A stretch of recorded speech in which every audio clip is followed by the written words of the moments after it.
Hey writers, today we're diving into something a little primal.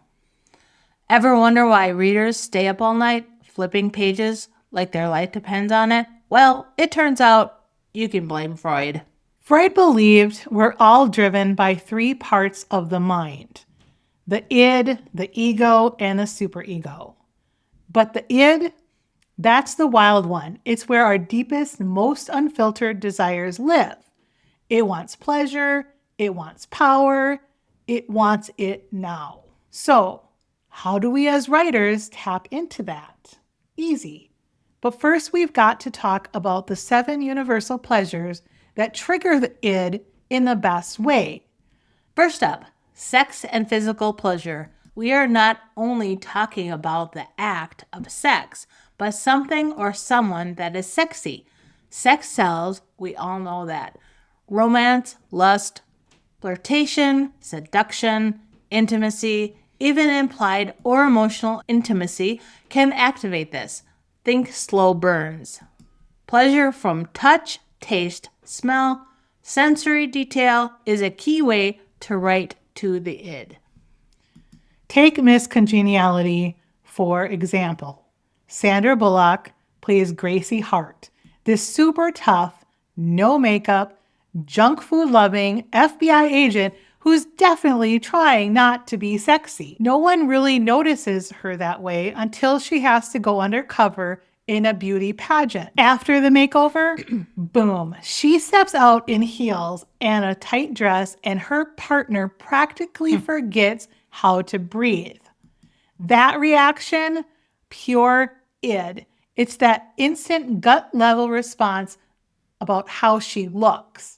The id kicks in when something hits those primal attraction buttons. It's the perfect ugly duckling trope.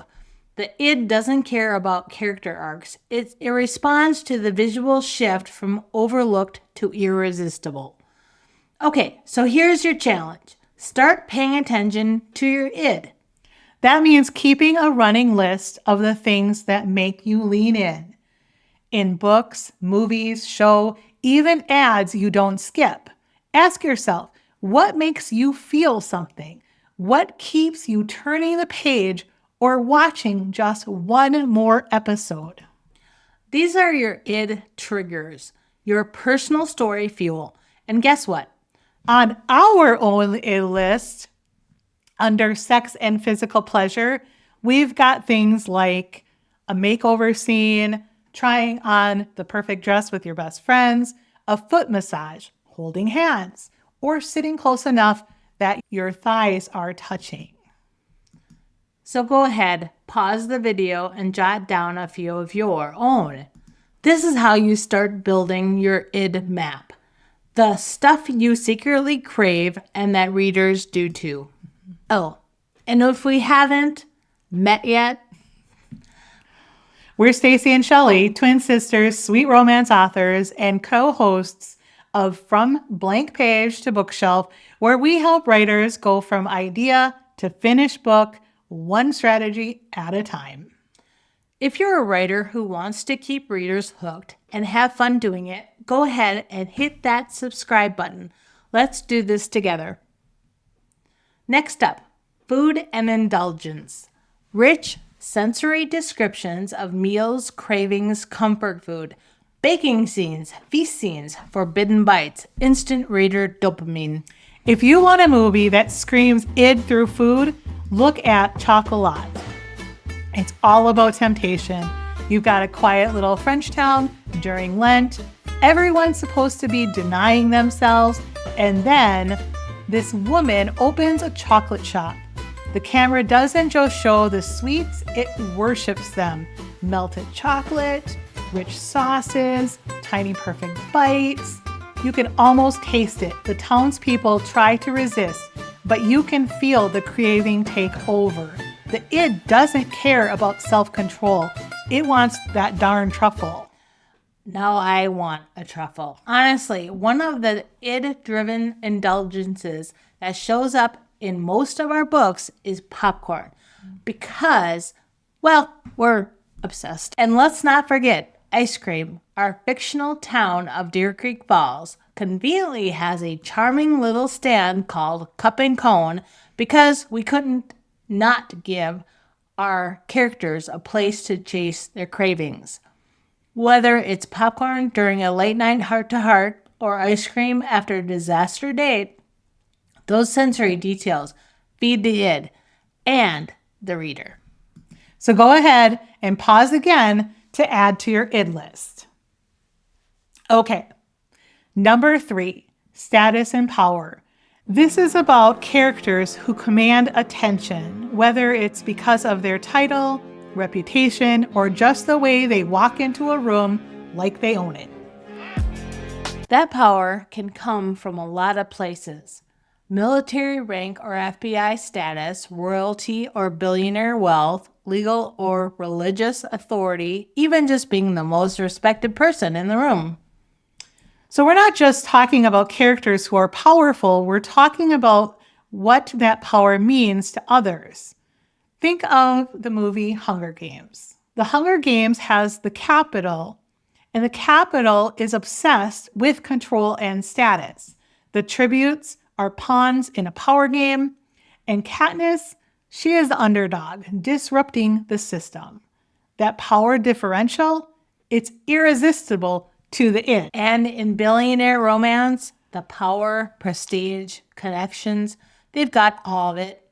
But then the fun part, watching someone challenge that power. When the heroine doesn't fall at his feet, it flips the dynamic, and that's where the real tension and the id appeal comes in. Hit pause again and add to your id list. Okay, pop quiz time. What kind of power dynamic shows up most in your writing? A, characters with high-powered jobs, think generals, CEOs, or billionaires. B, underdogs taking on the system.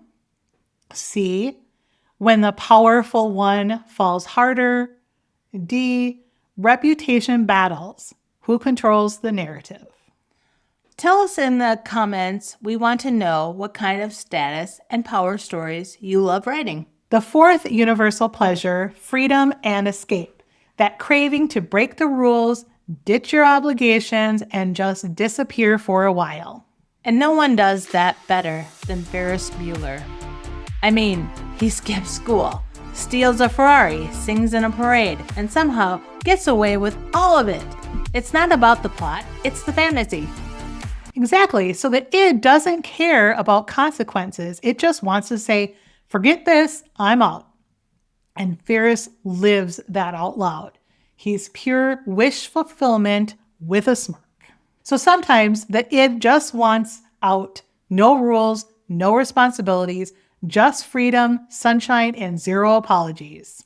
We can't all hijack a parade, but hey, a spontaneous road trip or dancing in the street, that's the next best thing. Some of our ids that fit with this category are moving from a city to small town, getting a tattoo, going on a road trip, opening a business. Go ahead again and hit pause to add to your id list. The 5th universal pleasure is safety and security. We're talking physical survival, emotional belonging, and a deep down need to feel protected, body and heart. One of the best examples, Beauty and the Beast. At first, Belle is literally locked in a castle, but slowly things shift. The Beast protects her from wolves, gives her space, even shares his library. It's not about the fairy tale setting, it's about earning trust and making someone feel safe enough to stay. The id loves this because deep down we all want someone who would fight for us, risk something real, and still remember our favorite book. All right, it's quiz time again. Let's talk about emotional safety in your stories. What version of protection or belonging shows up most? A, the protector trope, someone stepping in to keep another safe. Or B, found family, when characters build their own safety net. C, rescue and recovery, someone risking everything for love or loyalty. D, emotional walls breaking down when trust finally wins. So which one hits home for you? Tell us in the comments. The sixth universal pleasure is one of the most powerful: love and belonging. It's that deep down need to be seen, accepted, and chosen, not just for what you do, but who you are.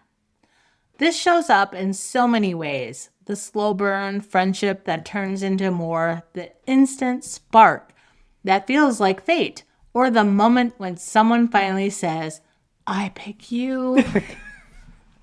It's the heartbeat of romance stories because the id craves connection. Whether it's finding your person, building a relationship from scratch, or finally feeling like you belong, this theme hits readers right in the heart.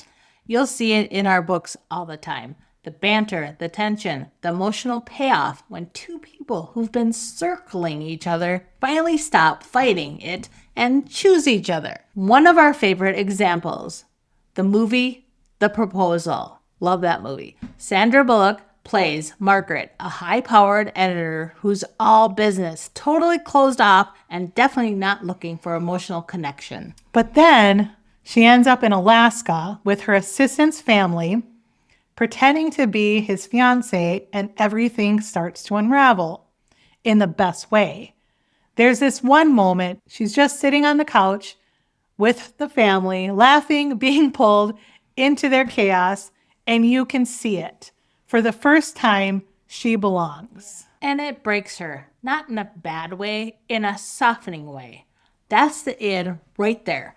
The quiet craving to be part of something, to be loved without earning it. Because even the strongest, most independent characters still want to be chosen. And that's what makes the emotional arc hit so hard. It's not just, will they fall in love?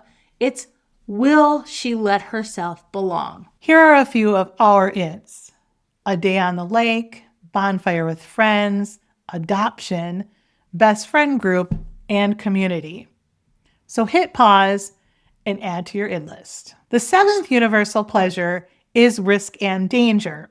Those edge of your seat thrills that make your heart race without ever leaving the couch. The movie Mr. and Mrs. Smith, that movie nails it. You've got John and Jane, seemingly normal married couple, except they're both secret assassins, hired to kill each other. And then, when the truth comes out, sparks fly, literally. There's this incredible scene. They're at the dinner table, trying to pretend everything's fine, and then total chaos. Guns, glass, furniture flying, and somehow it's incredibly hot. The id loves this stuff. Danger, betrayal, passion, all wrapped in adrenaline. You're not just watching a shootout, you're watching chemistry explode under pressure. It's that safe kind of danger, the kind we love in books and movies, because let's be honest, danger is safe in books when it's not aimed at you. Here are a few of our ids: lost child, search and rescue, kidnapping, bungee jumping, and stranded during a snowstorm. So go ahead, pause again, and add to your id list. So the next time you're writing, don't just ask what happens next. Ask, what would the id do? Because if you write for the id, your readers won't be able to stop reading. If you like this breakdown, hit that like button and subscribe for our weekly writing tips to help you go from blank page to bookshelf. And if the idea of writing a novella in just 30 days sounds exciting, we've got something very cool in the works. We're testing a brand new challenge, and we're inviting a small group of writers to help shape it. Want in on the beta version? Grab our free writing tracker below and we'll send you first dibs when the beta is ready. Links are in the description.